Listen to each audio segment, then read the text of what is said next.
Welcome to Westway's E400 manual ramp access. So once the doors are open, you can come outside and you can lift the ramp like so.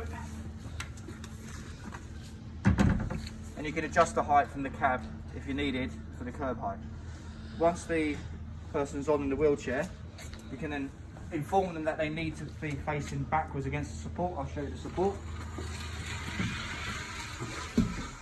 Once they come in with the wheelchair, they need to have the back of the wheelchair facing backwards up against the support with their handbrakes on, and if they need access to leave the vehicle, there's a button there for them. But they must be facing backwards. Once they're on, you can then come back to the ramp, making sure the ramp is put away. You have a little handle there and a little handle there. And that's that. Once the doors, if you close the doors of the ramp out, you won't be able to move the vehicle.